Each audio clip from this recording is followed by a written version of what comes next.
Rendra, selamat malam. Di kota New York hari ini hari Jumat malam, 3 April pukul 11 malam. Reaksi dari Gedung Putih, dari informasi yang kami peroleh, Trump saat diwawancara melalui salah satu media nasional di Amerika Serikat melalui pertelepon bahwa jatuhnya pesawat F-15A Strike Eagle dan juga satu buah pesawat pendukung penyelamatan A-10 War Dog ini tidak mempengaruhi operasi militer dan juga tidak mempengaruhi upaya untuk diplomasi seperti yang telah dilakukan dan direncanakan oleh Gedung Putih. Dan Trump melanjutkan bahwa ini adalah perang dan mungkin maksudnya adalah salah satu resikonya adalah seperti yang terjadi saat ini. Namun juga Gedung Putih menyatakan hingga saat ini Presiden Trump terus mendapatkan briefing update informasi terkait insiden tersebut dan belum memberikan informasi secara detail akan pilot yang hingga saat ini masih belum diketahui, satu co-pilot dan juga identitas lainnya demi keamanan maupun keselamatan serta upaya penyelamatan lainnya yang saat ini masih terus diupayakan sebelum fajar menyingsing di Teheran. Dan sementara itu Kongres semakin terbelah terutama dari kubu atau partai Demokrat sebagian besar yang mengecam akan operasi militer ini semakin mendesak agar Gedung Putih segera menghentikan operasi militer dan juga kembali berupaya untuk menggolkan kembali undang-undang pembatasan kewenangan perang yang telah dilakukan Trump tanpa sepengetahuan ataupun sepersetujuan dari Kongres dan berupaya untuk menolak pengajuan tambahan anggaran militer untuk operasi militer tersebut. Sementara itu warga Amerika Serikat pun terpecah atau terbelah. Mereka yang mendukung akan operasi militer ini berharap agar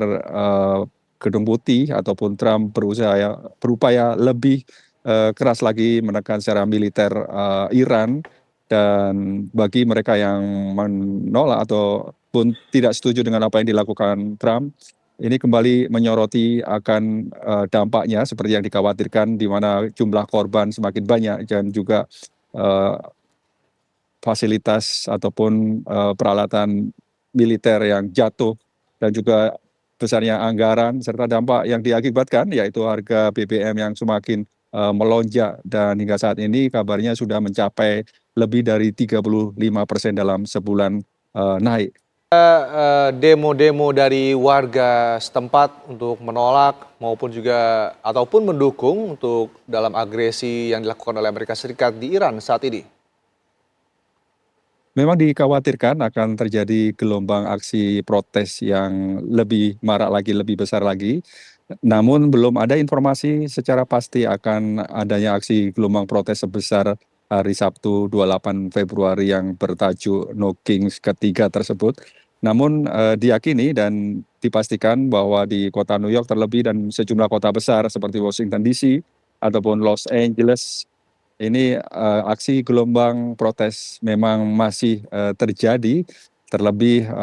perkembangan situasi terkini saat ini yang sepertinya semakin meningkatkan eskalasi di mana dikhawatirkan akan timbul pecah perang ataupun yang akan berdampak lebih memanas lagi. Namun protes tersebut sifatnya hanya sekelompok kecil, tidak semarak atau sebesar seperti yang terjadi hari Sabtu yang lalu. Namun diyakini dengan adanya insiden ini dan juga reaksi dari Gedung Putih yang sepertinya masih tetap akan melanjutkan operasi militer ini, dikhawatirkan besok hari Sabtu atau Minggu yang biasa memang sering sekali terjadi aksi protes di kota New York akan kembali digelar yang jumlahnya diperkirakan akan cukup besar. Namun kita lihat Rendra bagaimana reaksi publik karena saat ini juga seperti diketahui hari Minggu besok adalah merupakan satu hari besar yaitu Easter, di mana mungkin banyak juga warga Amerika Serikat yang fokus untuk melakukan atau merayakan ibadah Easter tersebut. Namun kita tunggu bagaimana nanti perkembangannya, akan kami update bagaimana reaksi warga, apakah akan menggelar aksi demonstrasi